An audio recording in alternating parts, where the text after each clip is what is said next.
Estamos de vuelta en ADN hoy. Bueno, están pasando tantas cosas simultáneamente y con tanto desarrollo que es difícil hacer un tema.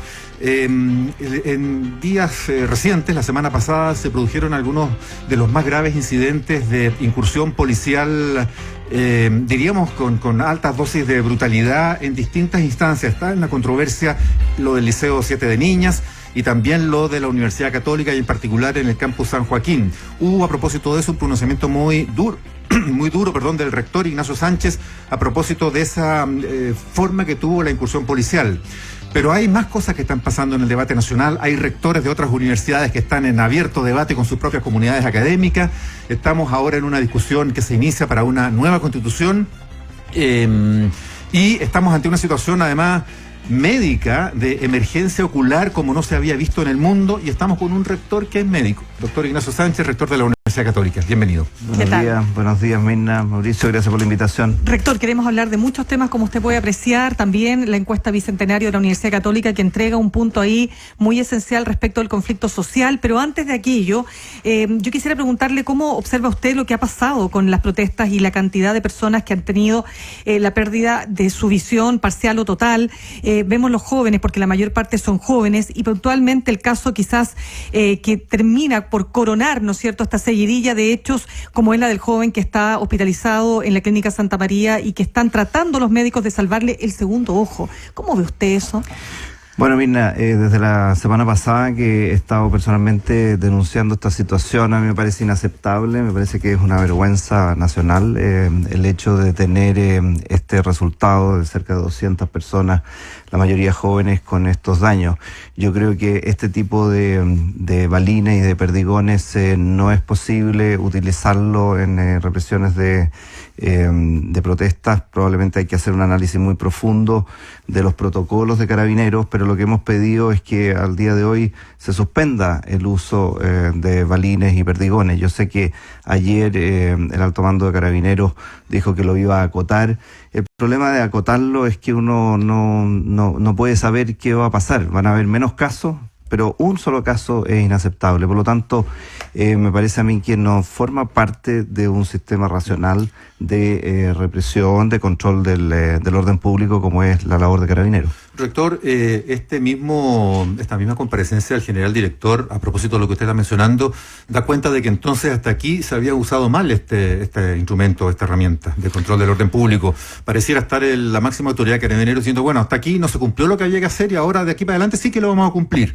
¿Eso no genera ahí argumentos justamente para acciones judiciales más duras o para perseguir ahí responsabilidades de otro tipo en la fuerza pública? Mira, Mauricio, lo que ocurre acá es que incluso las palabras son como no reales, porque se habla de balines de goma. Cuando uno tenía un balín se da cuenta que la goma recubre un material metálico interno.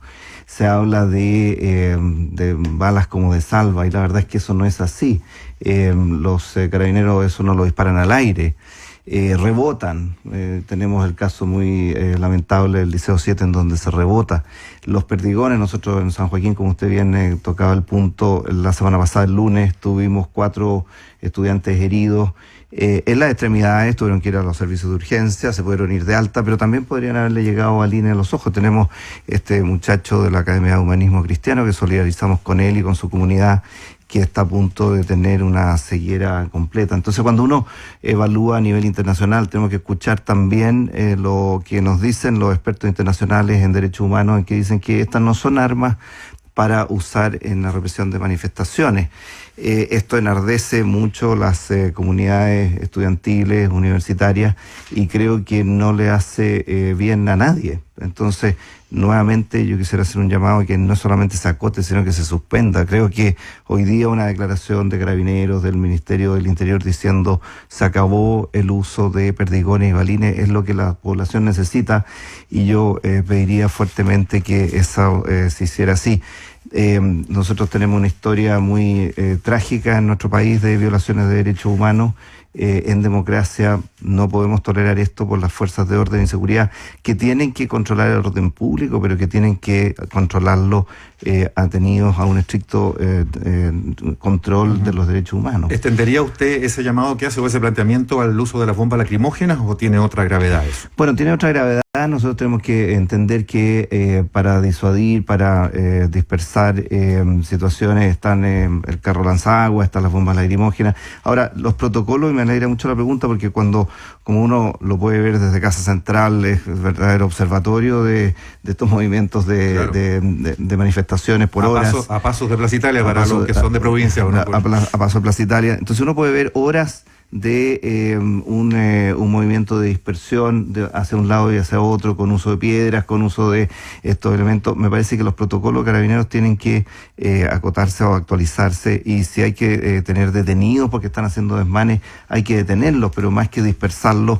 para que vayan a hacer desmanes a la cuadra siguiente.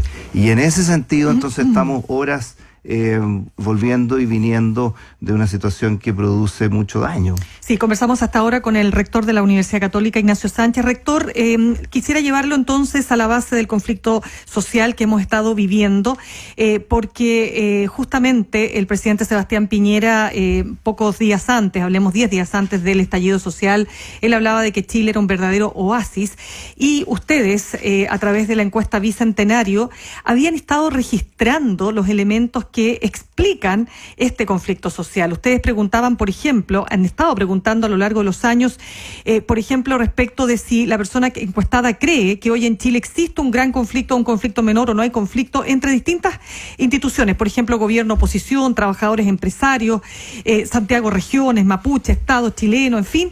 Y hay uno que me parece particularmente llamativo, que tiene que ver con el conflicto entre los ricos y los pobres, y cómo la percepción ciudadana, ¿no es cierto?, saltó desde un 48% el 2018 a un 67% el 2019.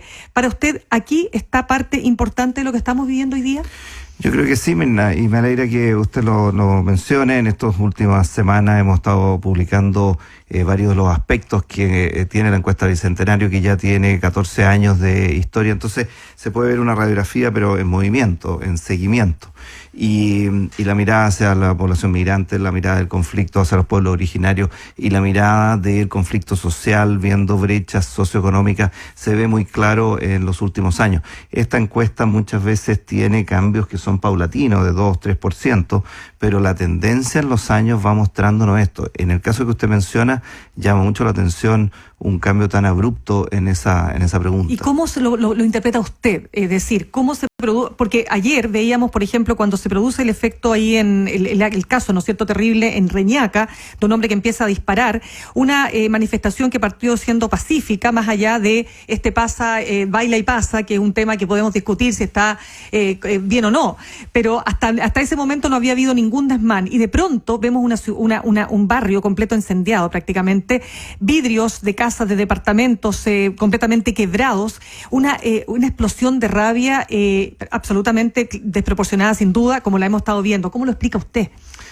Bueno, yo creo que aquí hay palabras que son claves, me parece a mí: la desconfianza, el temor, la falta de contacto de unos con otros, los sesgos, el hecho de que desconfiamos de los que no vemos todos los días. Y yo creo que la segregación en nuestro país, en los distintos barrios, nos hace eso. Y efectivamente lo que usted describe en Reñaca también lo hemos visto acá, en donde de repente uno ve una manifestación que está muy pacífica, alegre, digamos familiar, y a las 2 horas se retiran esas personas y comienza una violencia, no solamente de los que van a hacer violencia, sino que de los que estaban pacíficos, pero responden con temor, con miedo, y se pierde un poco el control social.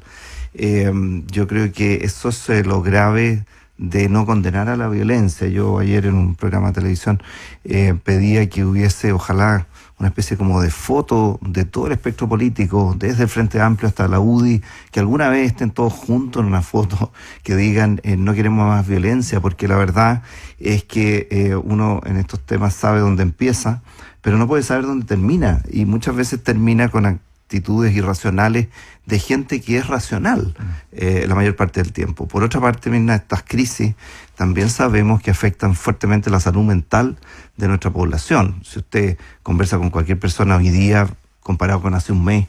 Hay mayor labilidad, hay mayor temor, la gente duerme mal, la gente está mucho más hiperestimulada con todas estas noticias, muchas veces deprimida.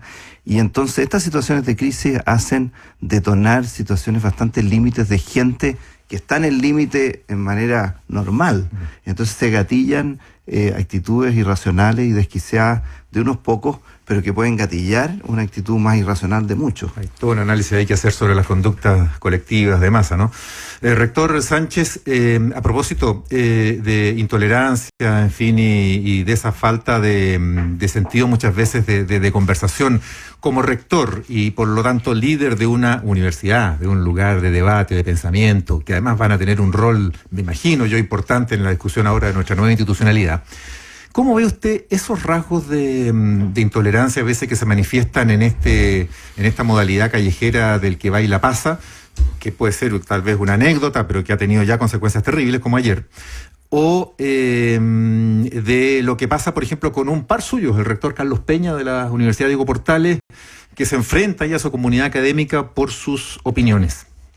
Bueno, yo creo que es muy importante tener muy claro que si las universidades no son los centros de libertad de opinión, de libertad académica, de respeto a las minorías, de respeto al argumento, por el hecho de tener una argumentación, entonces estamos muy mal.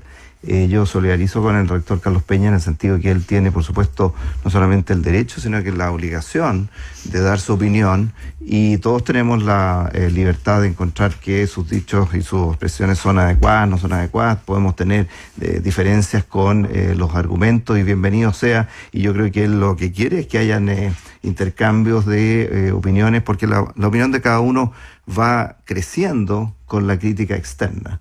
Yo creo que hay que tener mucho temor a que en un rector, una autoridad, nadie lo critique, porque la verdad es que uno va moldeando, va escuchando en todas partes, en todas personas hay un rasgo de verdad.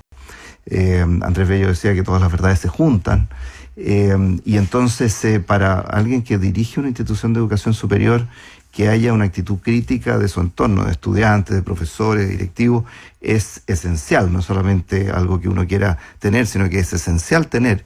Por lo tanto, yo creo que bienvenido el debate al interior de la Universidad de Portales, pero cuidado con que ese debate quiera tener siquiera una sombra de sesgar o de callar la opinión del rector Carlos Peña, que me parece que es muy necesaria para su comunidad, para el país, así como todos los que queremos aportar desde nuestra opinión, que quiere ser lo más honesta y bien razonada posible. Sí, rector, nos están preguntando, digo, varios auditores respecto de las clases de la Universidad Católica, porque hay otras universidades que van a extender sus semestres incluso hasta el verano. ¿Qué va a pasar en la Universidad Católica? Nosotros tenemos extendido 2 semanas por las semanas que no se han podido realizar clases, y lo que hicimos el viernes pasado fue hacer una invitación a que retomáramos con flexibilidad y en forma paulatina las clases de esta semana. Tenemos más o menos un 65%, 2/3 de un 60% de los estudiantes que están en paro, y que eso se respeta, que ellos no vayan. Pero tenemos también entonces cerca de un 35-40% de estudiantes que han votado y que ha salido, ha ganado la opción por retomar las actividades. Creo que también conversábamos anteriormente, el respeto a las minorías es clave. Yo creo que no corresponde ir a una funa si una determinada carrera determinó tener clase. Esa determinada carrera también va a tener tiempos protegidos para el diálogo, para la discusión. Hemos dado a todos los profesores instructivos para ver cómo retomamos las clases. No se trata aquí de partir a las 9:00 con la clase, sino que hay espacios de encuentro. Y lo que queremos reforzar, nuestra universidad tiene más o menos un 25% de estudiantes de regiones. Mientras usted no inicie unas actividades con clases, esos estudiantes se quedan en sus casas, no comparten, no saben lo que está pasando, no saben lo que le está pasando a los pares. Yo creo que las universidades son centros de encuentro, de diálogo, no solamente para la comunidad universitaria, también para los vecinos, también para la comunidad externa, pero es extraordinariamente importante que los estudiantes se puedan encontrar en el patio, puedan volver a dialogar entre ellos, y lo que vemos es que mientras no se reanuden las actividades, cada uno se queda en su propia realidad. lo que es muy negativo para el desarrollo de la compañía y el acompañamiento de personas que necesitan estar con pares. Sí, doy testimonio como estudiante de provincia hace muchos años cómo estas situaciones son un dilema, porque la familia tiene que muchas veces seguir pagando el alojamiento y la alimentación lejos de la ciudad de origen, sin clase, es un problema. Gracias, rector Ignacio Muchas Sánchez, de la gracias, Universidad rector. Católica, por haber estado acá. Muchas gracias a usted por